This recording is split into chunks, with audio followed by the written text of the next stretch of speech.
পাথরের কোনো জানালা নাই, কোনো দরজা নাই, একেবারে আটকানো। ওই পাথরের মধ্যেও কোনো মানুষের যদি কোনো আমল থাকে, কিয়ামতের দিন সেই আমল হাজির করবে কে?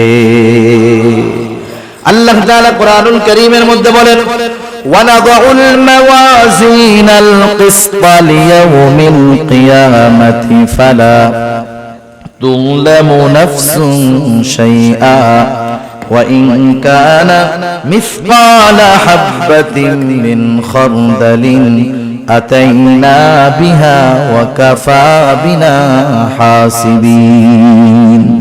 আল্লাহ তাআলা বলেন, আমি কিয়ামতের দিন ইনসাফের বিচারালয় কায়েম করব, ন্যায় বিচারের আদালত কিয়ামতের দিন আমি আল্লাহ কায়েম করব। বাস্তব কথা, তিতা লাগলেও সত্য কথা, দুনিয়ার আদালতগুলোর মধ্যে ইনসাফ নাই, বেইনসাফি ভরা।